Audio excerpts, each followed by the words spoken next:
Bonjour à tous, c'est Claire, bienvenue dans cette vidéo où je vais vous parler de mes petits oracles, en tout cas de ces 4 petits oracles qui sont sortis chez Très Daniel que j'ai écrit et dont Célia a fait les illustrations.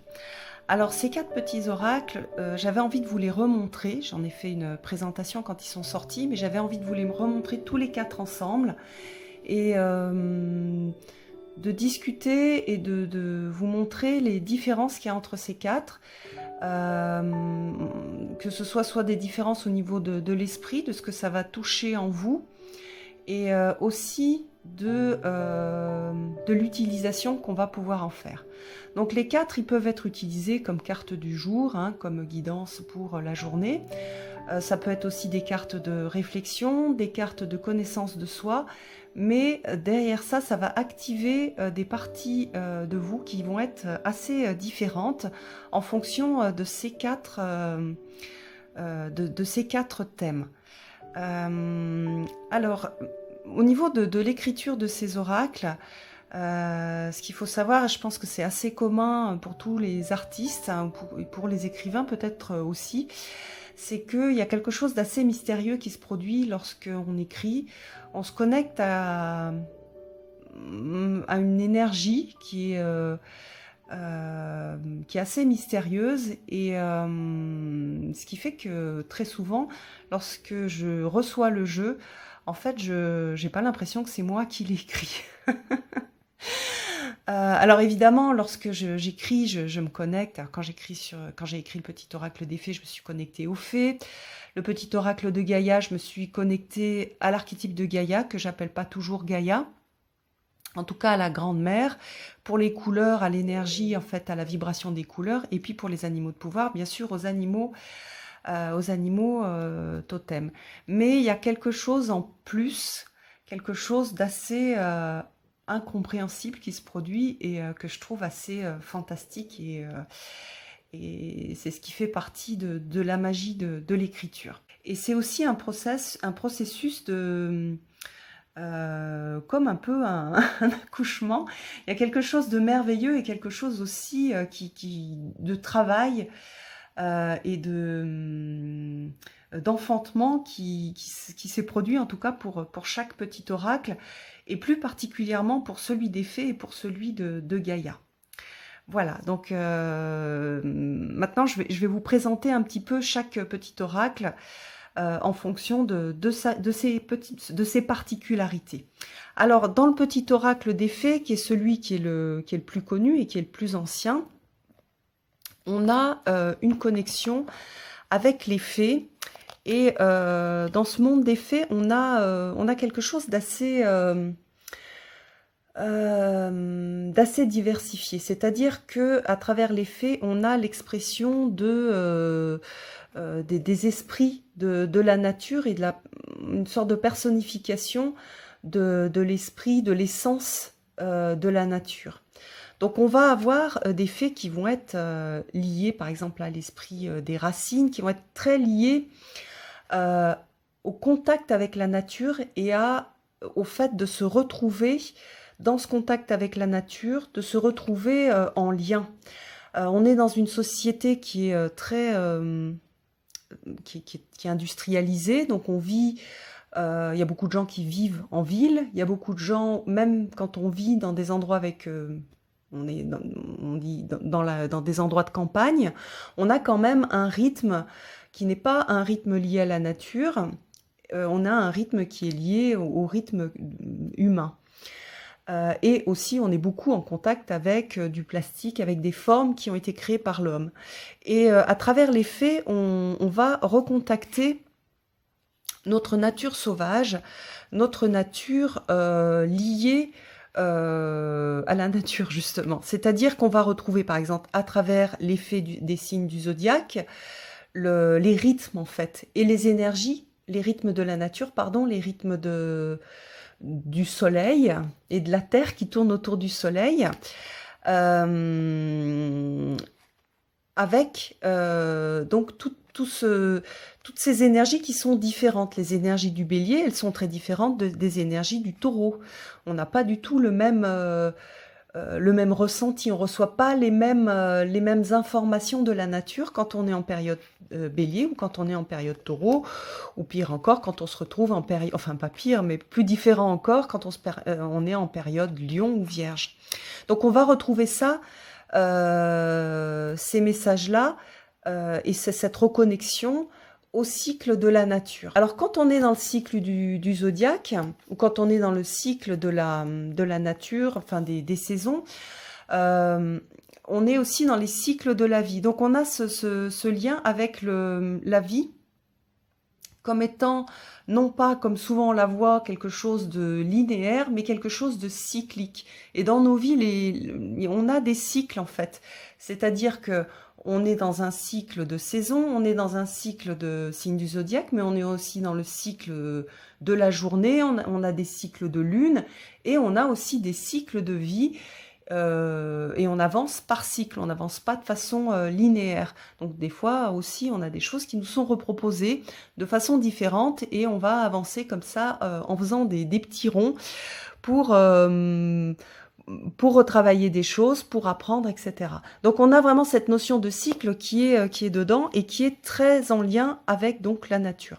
Après donc on a des fleurs, donc là on a l'effet des fleurs, l'effet des arbres, l'effet des éléments, donc de tout ce qui constitue la nature. Et puis on va avoir des faits que j'avais appelés des faits personnalisés. Et là, on touche quelque chose d'un petit peu différent, mais qui est super intéressant aussi, qui est les archétypes, et des archétypes généraux. C'est-à-dire, même si ce sont des faits qu'on ne connaît pas trop, par exemple le tempestaire, tout le monde ne connaît pas le tempestaire, on va avoir une sorte d'archétype, une sorte de connaissance intérieure qui est liée au tempestaire. Donc ça va en fait résonner avec votre inconscient et ça va vous faire travailler quelque chose sur cet inconscient. Donc vous voyez qu'on a deux choses dans ces énergies de fées. On a enfin trois choses même. On a réenchanté le quotidien, donc par exemple comme ici, à la table des fées, mais qui est lié aussi au fait de se relier à la magie de la nature, à la magie vivante, à la magie du vivant. Le travail sur les cycles, et puis le travail sur de la sagesse intérieure que l'on va recontacter à travers des fées. Comme par exemple ici donc le tempestaire, mais donc il y en a plusieurs, la reine Mève, voilà. Donc ça c'est pour le petit oracle des fées. Donc à nouveau, si je devais donner trois mots-clés pour celui-là, c'est réenchanter, retrouver un contact avec la magie, recontacter en fait les forces les forces de la nature, retrouver un lien avec les cycles et avec la magie des cycles. Voilà pour celui-ci. Donc ensuite, je vais passer au petit oracle des animaux de pouvoir. Alors celui-ci, il est fait pour les gens qui se sentent proches du règne animal. Et à travers en fait les animaux, on a des messages de la nature, des messages du vivant qui sont très très intéressants. Alors ce qui est vraiment chouette quand on travaille avec les animaux, c'est qu'on va pouvoir ressentir ce lien de façon beaucoup plus forte. Les animaux sont des maîtres de sagesse qui sont incroyables. Et ces messages, ils viennent pas de nulle part. Il n'y a pas quelque chose d'hyper, comment dire, caché derrière ces messages-là. Ces messages-là, ils sont transmis en regardant. Quand on regarde comment l'animal vit, on va avoir le message. Donc, là, ce sont des propositions de messages avec les animaux, mais lorsque vous tirez une carte, donc soit vous pouvez prendre le message et puis juste l'utiliser comme message sur la journée, soit si vous avez envie de travailler avec les animaux, vous pouvez faire quelques recherches sur la façon dont l'animal vit. ne vous précipitez pas sur les sites qui donnent toutes les significations de l'animal. Ça serait en fait faire quelque chose presque de re-rentrer dans du consumérisme, dans le fait de pas prendre en charge cette relation à l'animal. Il y a vraiment une sorte de responsabilité qui est importante quand on travaille avec les animaux. Et cette responsabilité, c'est d'aller voir comment l'animal vit et à travers sa façon de vivre, quel type de message il nous transmet, quel type de message la nature nous transmet. Vous voyez que en fait, ces 4 oracles, ils sont tous liés au vivant et à la nature. Les couleurs, on est sur quelque chose de plus vibratoire. Les fées, on a aussi quelque chose, hein, quand on contacte les fées, on a quelque chose de vibratoire aussi, mais même les animaux de pouvoir, c'est-à-dire on a l'esprit de l'animal. C'est pas un animal précis, mais on a l'esprit derrière. Enfin, on a aussi l'animal précis, mais on a aussi l'esprit qui est, comment dire, qui est porté par tous les animaux de cette espèce-là. D'ailleurs, on peut même travailler, hein, quand on est sur des animaux de pouvoir, avec des espèces très particulières. C'est-à-dire, pas forcément avec que l'aigle, mais on peut travailler avec un aigle royal. On a un esprit aussi différent. On va préciser petit à petit.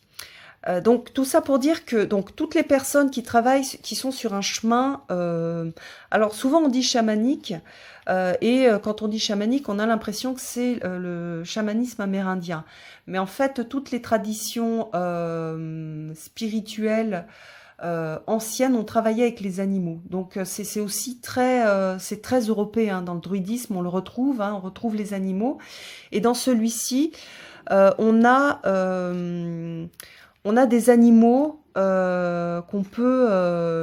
qui nous entourent, qui sont d'ici en fait, qui sont européens. J'ai essayé, c'est surtout que j'ai été guidée pour ne montrer, enfin ne pas être sur quelque chose d'amérindien, mais sur quelque chose de plus européen, sur plus du druidisme européen. Donc c'est des animaux qu'on peut retrouver, qui existent ou qui ont existé, qui ont disparu et qu'on retrouve un peu maintenant, qui sont, il y en a quelques individus qu'on va retrouver à certains endroits, mais plus beaucoup. Mais ce sont des animaux qui aussi, au niveau vibratoire, ont une résonance chez nos ancêtres. Donc ça veut dire aussi que des personnes, par exemple, je sais qu'il y a pas mal de Québécois qui regardent mes vidéos, parmi ces Québécois, il y en a énormément qui sont originaires d'Europe. Donc en fait, vos ancêtres, ils ont aussi été en lien avec ces animaux. Dans l'ancien temps, on parlait pas, enfin dans le druidisme oui, mais les anciens, ils avaient ce lien aux animaux et ils prenaient du temps pour observer comment les animaux vivent. On avait vraiment ce lien à la nature parce qu'on était aussi, on vivait dans la nature. On n'était pas dans des environnements fermés, on était dans des environnements extérieurs et on passait du temps à regarder comment les animaux vivent et on avait donc ce lien avec la sagesse des animaux. Alors par exemple, il y a beaucoup de gens qui ont comme animal totem, comme moi, le loup. Et ça, c'est pas un hasard, c'est pas un effet de mode, c'est que le loup, en ce moment, il a une énergie assez forte qui accompagne beaucoup de gens. Mais pas que. On a les insectes, alors c'est pas les animaux qui ont le plus de... qui sont le plus... qui sont les plus aimés parce que ce sont des animaux qui vont refléter notre ombre. On a projeté sur eux toute une partie de notre inconscient et donc on va voir chez eux des parties sombres et cachées chez nous qu'on n'aime pas trop. Et on va remarquer ça chez eux, comme par exemple la partie d'envahir, la partie de proliférer, et on voit que c'est une ombre, chez l'être humain aussi, qu'il aime pas bien voir, mais qui est quand même bien présente chez lui. Donc on va aussi voir à travers ces animaux moins qui sont moins aimés, plein de choses qui sont merveilleuses. Par exemple, alors là, c'est pas un insecte, mais on a la méduse avec sa capacité de lâcher prise. Et le fait de se laisser emmener et porter par les courants. Et ça, c'est quelque chose de... C'est un animal qui est hyper intéressant pour les gens qui sont très contrôlants, les hypermentaux, les anxieux, dont je fais partie. Donc la méduse, c'est un animal qui est très important en ce moment aussi. Qu'est-ce que je peux vous montrer aussi? Bon, là, on a la fourmi, avec cette idée de le fait d'avoir de la patience, le fait de prendre le temps, le côté un peu laborieux de la fourmi, c'est pareil, on veut tout vite, rapidement, tout de suite, et la fourmi, elle nous apprend à faire les choses petit à petit et à pas attendre un retour immédiat. On est aussi dans une société d'immédiateté. On veut tout de suite. On commande quelque chose, on le veut dans 2 jours, voire même le lendemain, voire même tout de suite. On voudrait réussir tout de suite. On voudrait comprendre les choses tout de suite.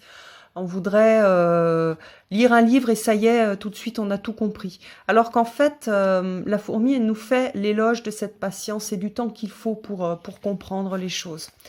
Donc, vous voyez qu'on a beaucoup de messages qui sont super intéressants et on n'est pas tout seul pour avancer. C'est-à-dire que lorsqu'on est en difficulté ou lorsqu'on a envie aussi d'avancer sur son chemin de vie, on a ces esprits d'animaux qui sont là pour nous accompagner. Et on va avoir tout ce règne animal qui est là pour nous. Alors, j'aime pas le dire de cette façon-là, parce qu'on a l'impression qu'il est à notre service. C'est pas ça, c'est plutôt que ce sont des maîtres de sagesse et que on peut s'inspirer d'eux.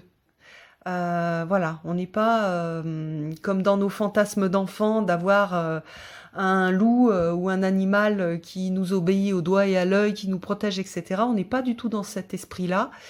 On est dans un esprit d'adulte, on est dans un esprit d'émerveillement et d'écouter ces messages de sagesse. Donc après, une fois qu'on a tiré la carte, on peut se connecter à cette sagesse par exemple ici de l'abeille. Je vais garder cette carte sortie et je vais observer les abeilles et je vais faire attention aux abeilles que je peux croiser.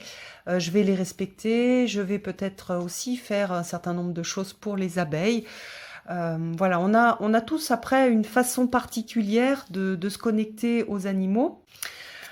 Voilà, donc ça, par exemple, on est donc soit sur un animal qui va nous accompagner pour la journée, ou alors très souvent dans un tirage de tarot, par exemple, on peut rajouter un animal pour nous aider à avancer sur la problématique. Je fais un tirage sur l'amour, je vais tirer une carte d'animal qui va aussi me donner quelque chose. Alors parfois c'est assez surprenant et on n'a pas toujours les animaux, ils nous donnent ce qu'on a, enfin comme les cartes de tarot d'ailleurs, les messages qu'on a besoin d'entendre, pas forcément ceux qu'on a envie d'entendre. Par exemple, si je fais, on a là le coq, si je fais un tirage parce que je suis seule et que je veux rencontrer quelqu'un, on me dit de me bouger en fait et de rentrer dans la vie. Et que c'est en rentrant dans la vie que je vais rencontrer quelqu'un. Mais que pour l'instant, c'est pas, il faut que j'arrête de me focaliser sur le fait de rencontrer quelqu'un, mais il faut que je me focalise sur le fait de vivre, sur le fait d'être dans cette idée de me réveiller, sortir de ce nuage et d'aller vers cette vie qui m'attend avec plein de promesses. Et là, je vais rencontrer peut-être quelqu'un. Mais tant que je suis focalisée et perdue dans ce manque, je vais avoir de la difficulté. Donc, qu'est-ce que je vais faire en pratique? Ben, je vais sortir avec mes amis, je vais faire des choses qui m'amusent, qui me plaisent, qui m'enchantent. Si j'aime l'art, je vais aller visiter un musée. Si j'aime faire du sport, je vais retourner faire du sport. Je vais aller rire avec mes amis plutôt que de m'enfermer dans quelque chose de je vais absolument rencontrer quelqu'un. Donc, vous voyez que vous aurez toujours quelque chose d'hyper honnête. Voilà, d'hyper honnête. Et puis assez souvent, les animaux sont des miroirs et ils nous ramènent à nous. Par exemple ici, je vais avoir besoin de pacifier mon monde intérieur. J'ai un travail intérieur à faire. Tant que j'ai pas fait ce travail intérieur, je pourrais pas offrir cette paix à l'univers et donc je pourrais pas offrir cette paix dans la rencontre. On a énormément de choses qui sont transmises à travers ces cartes et à travers le message des animaux, des esprits animaux. Donc voilà, pour les animaux de pouvoir. Pour le petit oracle des couleurs, alors celui-ci, il travaille avec donc les couleurs évidemment, donc avec des longueurs d'onde. On n'est pas sur des énergies matérielles, on est sur des énergies qui sont visibles à travers les couleurs, mais donc qui sont beaucoup plus immatérielles que ce qu'on peut voir à travers un animal. Alors, les personnes qui travaillent avec ce petit oracle le font d'une façon assez sympa, j'ai trouvé. Donc moi, ce que je fais, c'est que voilà, c'est la couleur de la journée ou alors la couleur du tirage, ou alors, on peut même faire des tirages passé, présent, futur, hein, la couleur du passé, du présent et du futur, avec le message. Donc ça, c'est le côté un peu, on va dire, plus traditionnel. Mais il y a des personnes qui m'ont fait des retours et qui travaillent beaucoup dessus, pas en faisant un tirage, mais elles ont classé les cartes, elles les ont mis par couleur et elles travaillent sur les messages liés aux couleurs et qui sont liés au chakra. Donc quand elles sentent qu'elles ont besoin de travailler sur le chakra racine, elles vont trier et sortir toutes les cartes qui sont rouges et elles vont travailler avec les messages des rouges. Il y a même une personne qui a collé en fait les cartes sur un tableau pour travailler avec les messages. Donc j'ai trouvé ça super intéressant, que j'avais envie de le partager et je remercie les gens qui m'ont fait un retour sur ce qu'ils font de façon un peu plus personnelle avec ce jeu-là. Donc voilà, du travail créatif avec et les couleurs et les messages. Donc les couleurs, en fait, elles vont travailler et avec le message, avec le nom de la couleur qui a été réfléchi, avec le nom avec le contenu du message, et puis aussi les couleurs, elles travaillent par absorbance en fait, par longueur d'onde, par le visuel. Et elle travaille avec directement, c'est-à-dire que quand je vais tirer une carte jaune pastel, que je vais la laisser, que je vais la regarder dans mon tirage, je vais être touchée par le nom pastel, par le nom jaune, je vais être touchée par le message, et puis aussi de façon inconsciente, la couleur de la carte va me toucher. Alors on peut, lorsqu'on a fait des tirages avec ce jeu-là, porter la couleur que l'on a tirée. Par exemple, je sens que je suis pas très bien, que j'ai quelque chose à... je me sens pas bien, je me sens vaseuse, je me sens un peu déprimée, c'est la rentrée par exemple. Et je vais demander donc de l'aide, des couleurs, je vais voir quelle est la couleur dont j'ai besoin. Hop, alors je le fais pour moi, là, justement. Voilà. Alors moi, je les tire pas comme ça, je les laisse dans la boîte. Mais on peut faire comme on veut, en fait, on peut les étaler ou on peut les laisser dans la boîte. Hop, voilà, c'est celle-là. Donc par exemple, le noir. Bon, Je plonge dans l'inconnu avec curiosité et confiance. Donc je vais être touchée par noir, donc quelque chose d'assez direct. Là, on n'a pas rose poudré, on n'a pas de subtilité. On a quelque chose d'assez direct, donc j'ai le noir. Je vais être touchée par le message, bien sûr. Donc c'est la rentrée, je plonge dans l'inconnu avec curiosité et confiance. Et puis, il y a ce noir qui va m'accompagner. Donc, je vais faire un lien. Alors moi, je travaille avec les systèmes de couleurs que j'ai appris et expérimenté à travers la médecine traditionnelle chinoise. Donc, je vais le lier à la signification du noir et je vais porter du noir et justement, j'en porte aujourd'hui. Donc, je peux étendre aussi en fonction de ma connaissance et de mon lien avec les couleurs, avec, je peux étendre la signification. C'est-à-dire, par exemple pour moi, si tout de suite ce qui me vient quand je vais voir le noir, c'est le deuil, je vais me dire ah tiens je vais avoir un deuil à faire. Donc vous voyez, c'est pas, on n'a pas que le message, on va avoir tout ce qui remonte. Donc faites-vous confiance quand vous allez tirer une carte liée à une couleur. Faites-vous confiance et regardez ce que votre sagesse intérieure va vous présenter. Le noir, ça peut être aussi la classe, quelque chose de classe. Tiens, j'ai besoin de reprendre soin de moi, de remettre de la classe dans ma vie. Ou alors, j'ai trop fait du travail orienté sur le positif, la lumière, etc. Il va falloir que j'aille voir un petit peu dans le noir, dans ce qu'il y a dans l'ombre. Je peux aussi, moi le noir, pour moi c'est le terreau. Donc c'est tout ce qui est mort et à partir duquel je vais pouvoir faire repousser quelque chose. Donc vous voyez qu'il y a énormément de choses qui sont liées à la couleur en fonction de ce que vous avez vécu, de vos références aussi. Donc laissez-vous porter, s'il y a quelque chose qui vient tout de suite, c'est la priorité du message. Donc voilà. Alors, même chose que pour tous les autres, hein, ça peut être la carte du jour, une carte qui va encadrer un tirage, et on peut même faire des tirages plus complexes avec. Alors moi, je fais très peu de tirages plus complexes parce que malgré l'apparente simplicité des cartes, en fait, il y a des concepts qui sont assez riches et lourds derrière chaque carte. Donc, je trouve que ça fait trop d'en tirer beaucoup. C'est comme quand je vais travailler avec des déesses. Je vais pas faire un tirage avec 12 déesses. C'est trop en fait. Je vais avoir trop de, ça va être flou.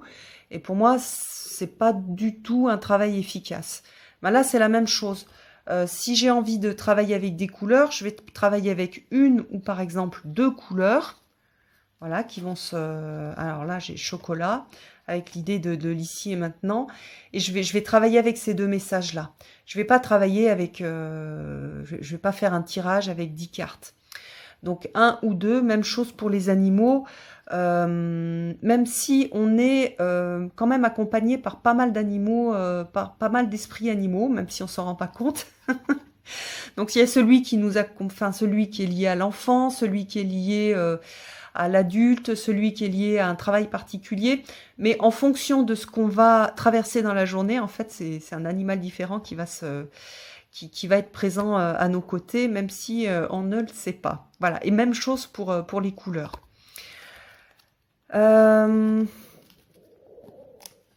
Alors, ensuite, on a le dernier que j'ai écrit, qui est celui qui m'a le plus brassé. Il m'a beaucoup brassé quand je l'ai écrit.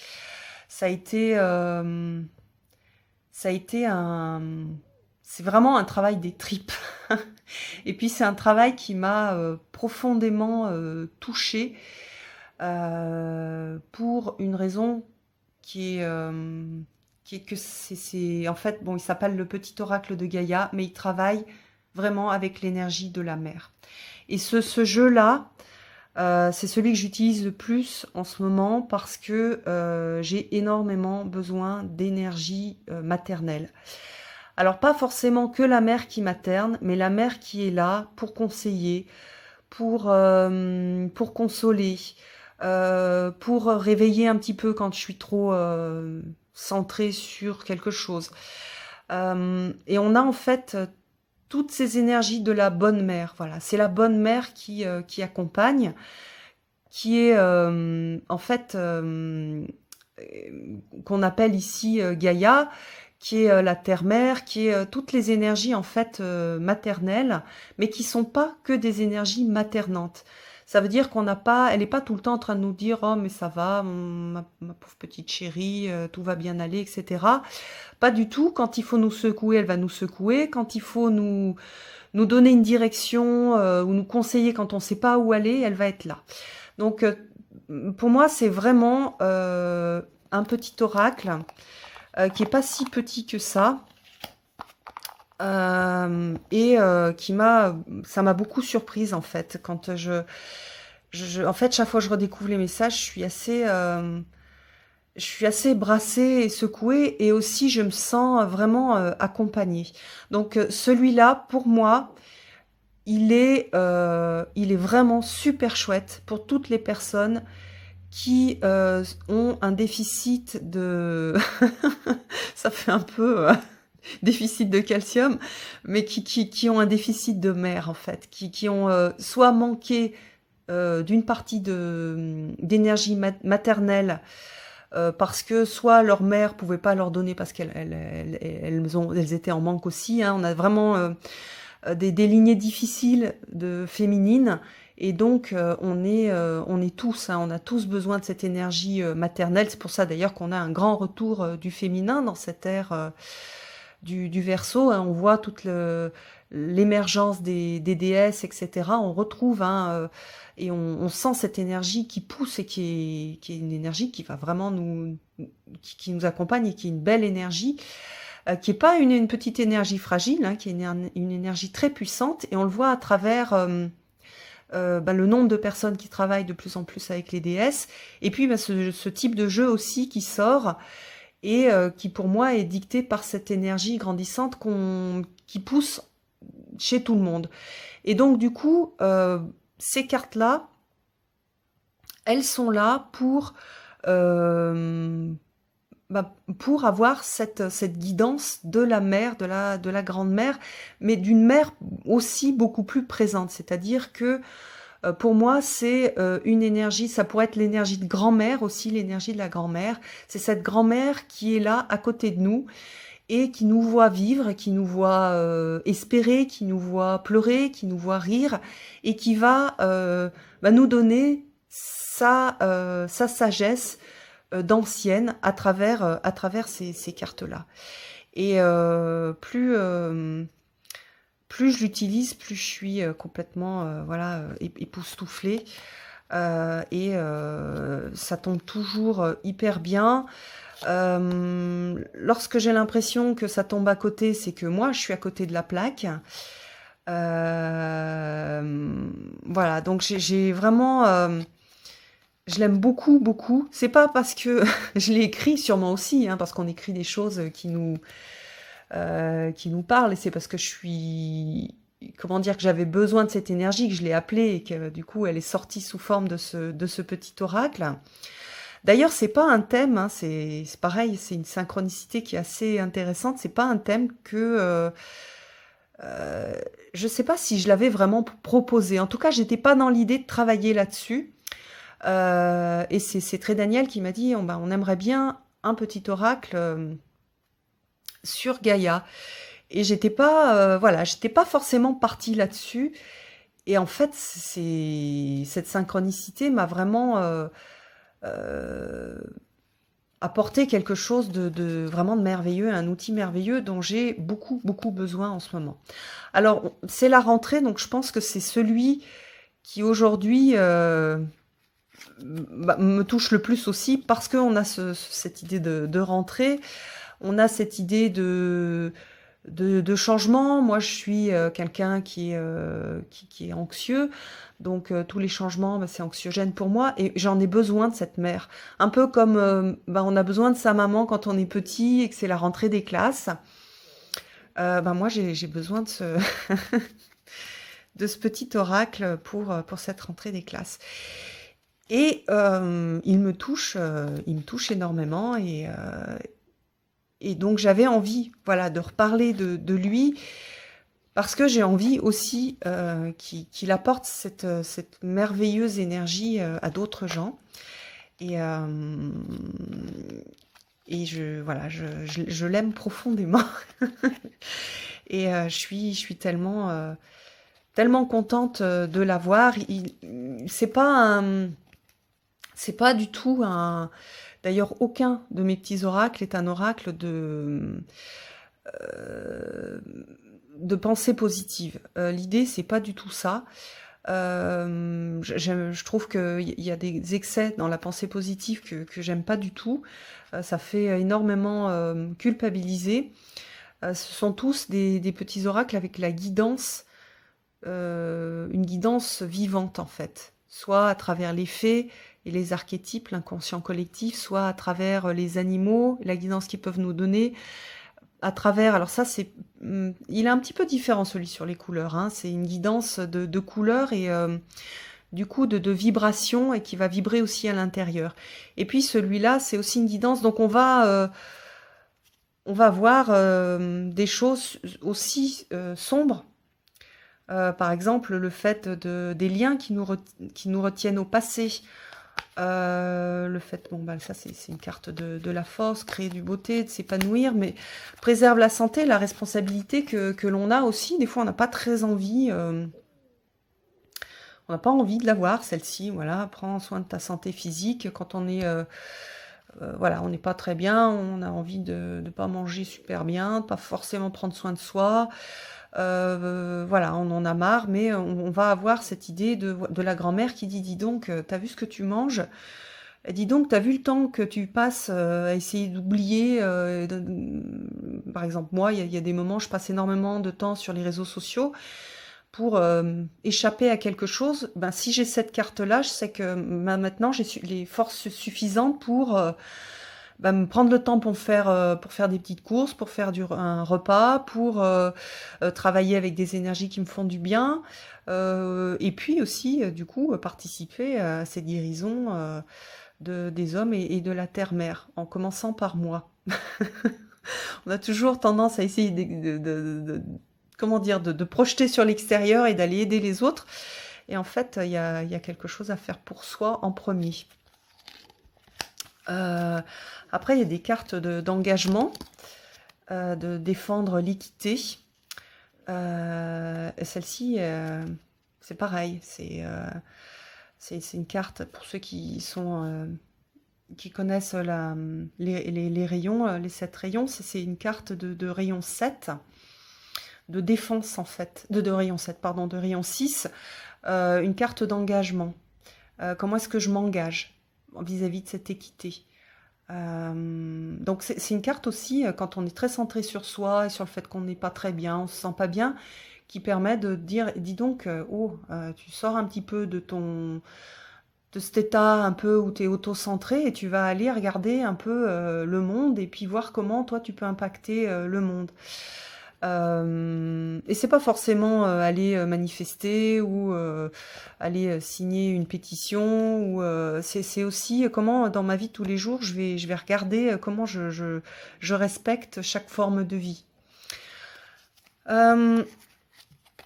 Donc voilà, il y a beaucoup de thèmes qui sont abordés. Je vous dis, quand je le prends, je suis étonnée, parce que par exemple moi j'ai peu de rayon 6.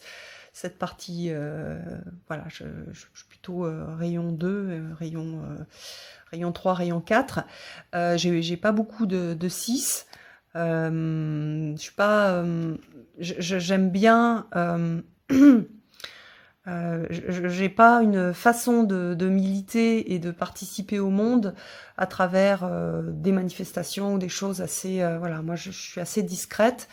Je vais le faire à travers des associations qui me parlent, surtout une, Amnesty International, mais je vais pas, voilà, je vais pas me montrer, je vais pas faire plein de publications. Je vais plus essayer de voir comment, dans mon monde à moi, et dans le monde de tous les jours, dans ce que je peux transmettre comme message, l'air de rien, soit par ce que je fais ou soit par ce que je dis, je vais participer à ça, par exemple, participer au monde. Mais du coup, j'étais surprise en fait de ces messages-là parce que c'est pas forcément des messages qui me ressemblent, donc c'est bien qu'il y a quelque chose d'autre qui a agi, et que voilà, j'ai pas, je suis très contente d'avoir mis au monde ce jeu-là, mais pour moi c'est une naissance, je suis pas pleinement responsable de ça. Il y a quelque chose d'autre qui s'est produit et qui vient d'une sorte de force invisible, d'inconscient collectif, si on veut le dire sous forme psychologique. Et donc tout ne m'appartient pas pleinement et je suis pas à l'aise avec tous les messages. Il y a plein de messages dont j'ai besoin. Et donc ce que je voulais redire, c'est que celui-là, c'est vraiment, vraiment, vraiment un message c'est le message de la grand-mère qu'on n'a plus, la grand-mère sage, de l'ancêtre qu'on aurait aimé connaître, des ancêtres qu'on ne connaît pas, qui ont vécu autrefois.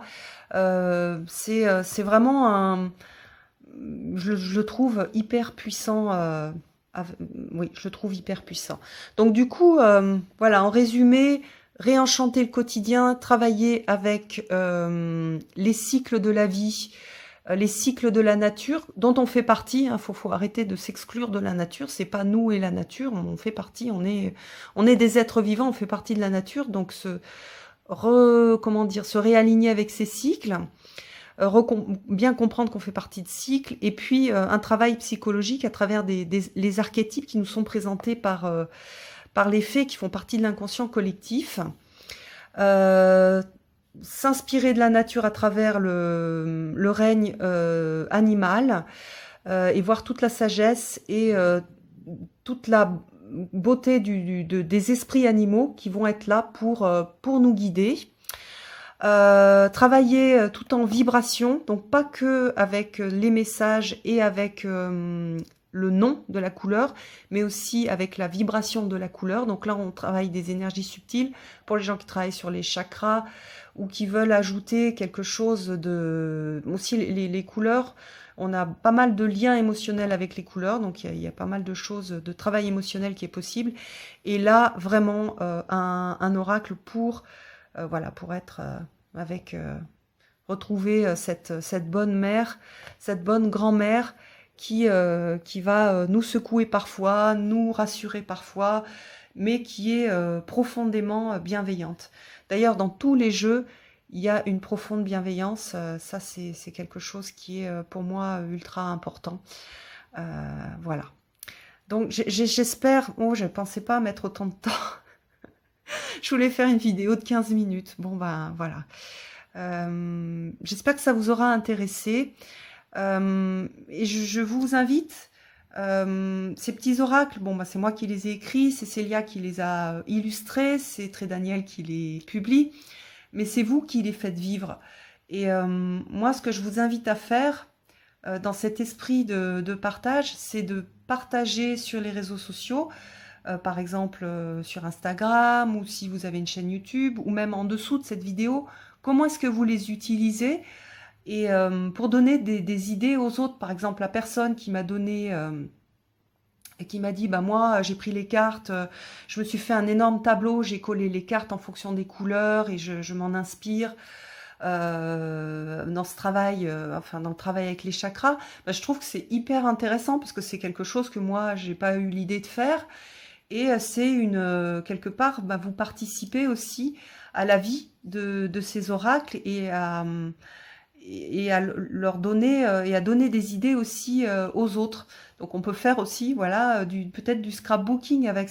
On peut aussi les coller, faire un travail sur les couleurs, et puis voilà, on peut aussi photocopier la carte, la découper, coller dans un cahier, et puis coller d'autres choses pour faire du travail d'art thérapie.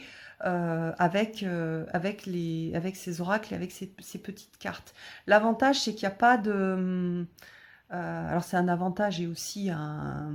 Comment dire, c'est l'avantage de l'inconvénient. Il n'y a pas de représentation graphique sur chaque carte.